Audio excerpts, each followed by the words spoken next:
Welcome to my channel again. Thanks for being here. Today I'm going to share with you You Are Not Your Mind.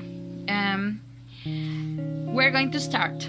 The greatest obstacle to enlightenment. Enlightenment, what is that? A beggar had been sitting by the side of a road for over 30 years. One day, a stranger walked by. "Spare some change?" moaned the beggar, mechanically holding out his old baseball cap. "I have nothing to give you," said the stranger. Then he asked, "What's that you are sitting on?" "Nothing," replied the beggar. "Just an old box. I have been sitting on it for as long as I can remember." "Ever look inside?" asked the stranger. "No," said the beggar. "What's the point? There's nothing in there." "Have a look inside," insisted the stranger. The beggar managed to pry open the lid. With astonishment, disbelief, and elation, he saw that the box was filled with gold. "I am the stranger who has nothing to give you and who's telling you to look inside. Not inside any box, as in the parable, but somewhere even closer, inside yourself." "But I am not a beggar," I can hear you say. "Those who have not found their true worth, which is the radiant joy of being and the deep, unshakable peace that comes with it, are beggars, even if they have great material wealth. They are looking outside for scraps of pleasure or fulfillment, for validation, security, or love, while they have a treasure within that not only includes all these things but is infinitely greater than anything the world can offer." The word enlightenment conjures up the idea of some superhuman accomplishment, and the ego likes to keep in that way. But it's simply your natural state of felt nuance with being. It is a state of connectedness with something immeasurable and indestructible, something that, almost paradoxically, is essentially you and yet is much greater than you. It is finding your true nature beyond name and form. The inability to feel this connectedness gives rise to the illusion and separation from yourself and from the world around you. You then perceive yourself, consciously or unconsciously, as an isolated fragment. Fear arises, and conflict within and without becomes the norm. I love the Buddha's simple definition of enlightenment as the end of suffering. There is nothing as superhuman in that, is there? Of course, as a definition, it is. It is incomplete. It only tells you that enlightenment is not no suffering, but what's left when there is no more suffering. The Buddha is silent on that, and his silence implies that you'll have to find out yourself. He uses a negative definition so that the mind cannot make it into something to believe or into a superhuman accomplishment, a goal that is impossible for you to attain. Despite this precaution, the majority of Buddhists still believe that enlightenment is for the Buddha. Not for them, at least not in this lifetime.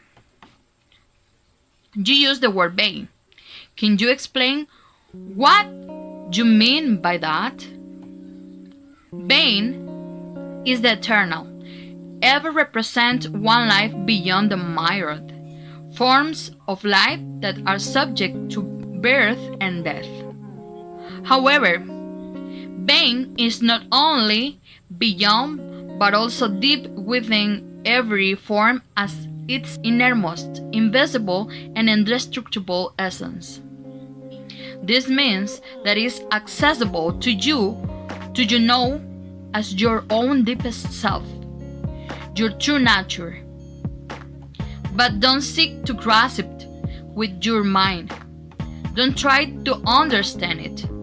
You can know it only when your mind it is still.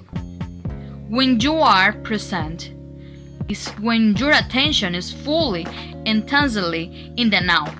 Being can be felt, but it can never be understood mentally. To regain awareness of being and to abide in that state of feeling realization, it is enlightenment. When you say being, are you talking about God? If you are, then why don't you say it? The word God has become empty of meaning through thousands of years of misuse. I use it sometimes, but I do sparingly. By misuse, I mean that people who have never even glimpsed the realm of the sacred, the infinite vastness behind that word, use it with great conviction, as if they knew what they are talking about, or they argue against it, if they knew what is that they are denying. This misuse gives rise to absurd beliefs, assertions, and egoic disillusions, such as my or God. This is the only true God, and your God is false.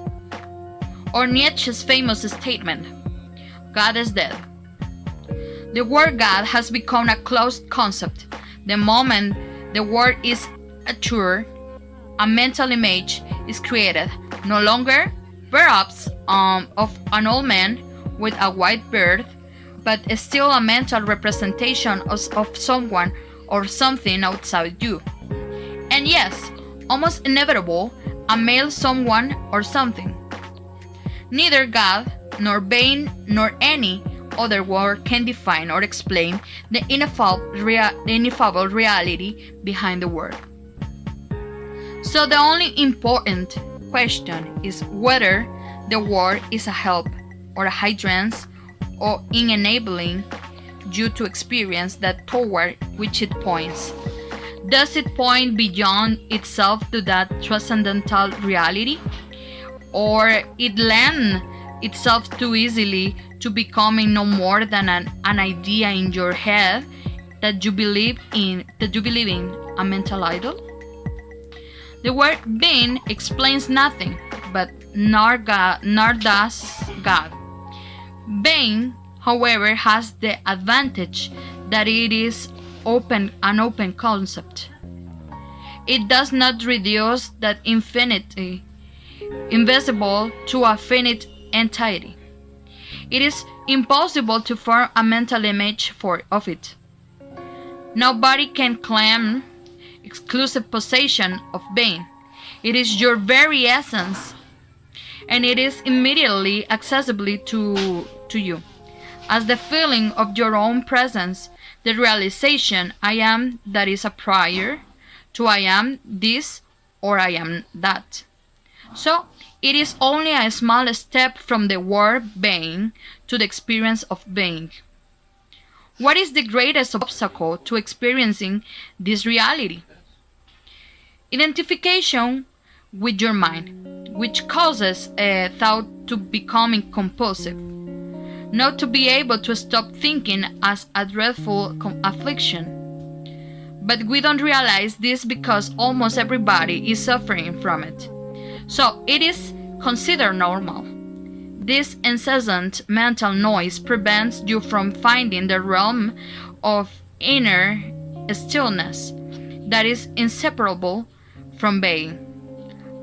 It also creates a false mind-made self that casts a shadow of fear and suffering, We will look at all that in more detail later. The philosopher Descartes believed that he had found the most fundamental truth when he made his famous statement, "I think, therefore I am." He had in fact given expressions to the most basic error. To equate thinking with being, to an identity with thinking. The compulsive thinker, which means almost everyone, lives in a state of apparent separateness in an insanely complex world of continuous problems and conflict, a world that reflects the ever-increasing fragmentation of the mind. Enlightenment is a statement of wholeness, of being at one, and therefore at peace, at with life in its manifest aspect, the world as well as with your deepest self, and life unmanifest, at one with being. Enlightenment is not only the end of suffering and a continuous conflict within and without, but also the end of the dreadful enslavement to incessant thinking. What an incredible liberation this is! Identification with your mind creates an opaque screen of concepts, labels, images, words, judgments, and definitions that blocks all true relationship. It comes to be between you and yourself, between you and your fellow man and women, between you and nature, between you and God. It is this screen of thought that creates the illusion and separateness, the illusion that there is you and a totally separate other.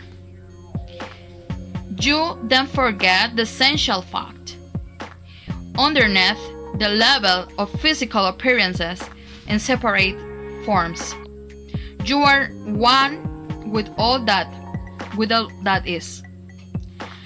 By forget, I mean that you can no longer feel this oneness as self-evident reality. You may believe it to be true, but you no longer know it to be true. A belief may be comforting only through your own experience. However, thus it can be liberating.